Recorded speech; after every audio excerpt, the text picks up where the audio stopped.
They insist, these handlers, on controlling every single person in Hollywood because Hollywood is the vehicle. It is the vehicle in which they can modify our behavior. Dave Chappelle notoriously took a break. We were told that Dave Chappelle was crazy. I think we were even told that he was bipolar. He had definitely had something going on when he went away. And then he came back and he sat down with Oprah and he spoke about handlers. He spoke about people offering him $50 million, which he decided to turn down when he recognized that these handlers were controlling him. He claimed that he was being used by them and manipulated by them, and that they had lied intentionally and told the press various things about him that were not true. One such example he gives is that they told the press that he had pneumonia, and then they tried to convince him to go along with that narrative to confirm the lie. And he said, no, I'm not going to confirm that lie. They also told the public that he was suffering from writer's block when he was just trying to take a break because he had realized that he was maybe doing a deal with the devil. And you want to know what's most compelling about that interview they did with Oprah back in 2006? He also says that they tried to convince him that he was crazy. Take a listen. The whole time, they're trying to convince me I'm insane. They were trying to get me to take psychotic medication. Yeah. Like I'm sitting around, I was stressed out, but the people that were telling me I was insane, I believe that they knew what was going on. Very interesting. So Ye says that there were handlers that were trying to drug him and to tell him that he was insane. In fact, they did end up drugging Ye in a hospital. And now Chappelle is saying that the exact same thing almost happened to him. And the media has told us that both of these men are crazy. And guess what? The year before that clip aired, Tom Cruise was also maimed and caricatured in the press. We were told that he was crazy, that he was a little loony, after he sat down with Matt Lauer and said this. Here we are today, where I talk out against drugs and psychiatric abuses of electric shocking people, okay, against their will, of drugging children with them not knowing the effects of these drugs. Do you know what Adderall is? Do you know Ritalin? Do you know now that Ritalin is a street drug? Do you understand that? The difference is this was not against her will, though. But this wasn't against Brooke's will. Matt, I'm asking you a question. I understand there's abuse of all of these things. No, you see, here's the problem. You don't know the history of psychiatry. I do. All it does is mask the problem, Matt. And if you understand the history of it, it masks the problem. That's what it does. That's all it does. You're not getting to the reason why. There is no such thing as a chemical imbalance. I'm saying that drugs aren't the answer, that these drugs are very dangerous. They're mind-altering, antipsychotic drugs. And there are ways of doing it without that so that we don't end up in a brave new world. Mind-altering, antipsychotic drugs. He's speaking about the history of psychiatry. You don't know the history of psychiatry, he says to Matt Lauer. Why?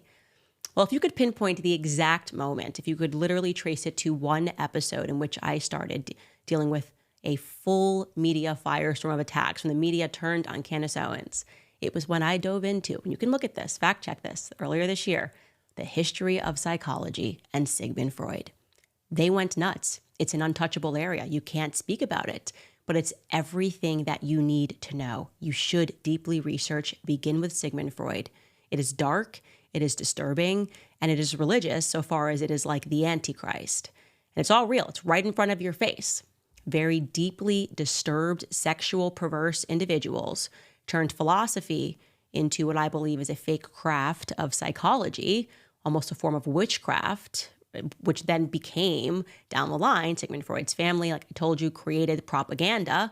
That is Edward Bernays, his nephew, and the effects of that are what we are seeing today. Propaganda, psychology, mass psychoses implemented upon the world via the media. So they control these handlers that take over Hollywood. They insist, these handlers, on controlling every single person in Hollywood because Hollywood is the vehicle. It is the vehicle in which they can modify our behavior. We worship celebs, right? We follow celebs. We follow celeb trends. And so these handlers have to get celebs to behave in a certain way. In that same interview, crazy Dave Chappelle recalled being peer pressured by handlers to do something very odd, to wear a dress. Take a listen to this. I mean, I'm a conspiracy theorist to a degree. Like, when I connect dots that maybe shouldn't be connected, I don't know. But certain dots, like when I see that they put every black man in the movies in a dress at some point in their career, I'll be connecting them down like, wow, these brothers gotta wear a dress. This happened to me. So the writer comes in, I think he's the writer, he's like, Dave, listen, we got this hilarious scene where Martin's sneaking out of jail, so he disguises you as a prostitute. And he put this dress on, and what, a prostitute? No, I'm not doing that. I don't feel comfortable with that. That should have been in the discussion. What? You don't feel comfortable with it? I mean, it's a hilarious bit. All the greats have done it. Very interesting. Because, I mean, by the way, don't listen to him because he's crazy. Kanye's crazy. He's crazy. Tom Cruise is crazy. And also, I remember crazy drug addict, at least that's what the media says, Katt Williams similarly told us that he was being manipulated by the media when they tried to convince the world that he was a drug addict, but he insists that he had never touched that stuff, that he had never touched crack cocaine. And he also spoke out about this peer pressure for people in Hollywood to start wearing dresses. Take a listen to Katt Williams speaking to Joe Rogan about that. You don't care how people feel about the ritual. It's about, does following the ritual work? Yeah. And so you can fool yourself into thinking there isn't one, but the evidence will be clear. So like when I be like, oh, these guys are wearing dresses, everybody's like, oh, he keeps talking about people wearing dresses. No, it's not. That is a weird thing. It's not like that. Look at it from a different way. Look at it. Show me one person that ever wore a dress in Hollywood unsuccessfully. That's how you understand what a ritual is. So 20 years ago, I knew that transgenders was going to be a thing. It wasn't because I was a prophet. It's just I had gotten so much information that I understood that things are secular. So I understood that the earliest I had seen that word transgender was Baphomet, the transgender. Funny he brings up Baphomet because there is, in fact, a religion that undergirds all of this. And like I said, my entry point for recognizing that was looking up Sigmund Freud. And until the media accepts and the school system rejects Sigmund Freud, the media accepting the reality about who he was, who his friends were, and what religious cult they were in, then you should have a lot of questions about where you're sending your kid to school and what exactly and who exactly they are following in Hollywood. Don't be naive. So the question is, who do you choose to believe? Well, I don't know. A lot of these celebrities who are getting maimed and caricatured have been correct about a lot of things. Some of them so way ahead of the curve. I mean, remember Jenny McCarthy? Yeah, I don't know if you know this, but back in 2009, the entire mainstream media apparatus came down on her. When she told the story about her son, Evan, who she took to get vaccines, and then he suffered a febrile seizure, which, by the way, is a warning as something that can happen on each and every one of the vaccine inserts. She then publicly claimed that the vaccines gave her son autism. Big no-no. Jenny McCarthy would not shut up about this. Take a listen to a conversation that she had with Larry King alongside her then partner, Jim Carrey.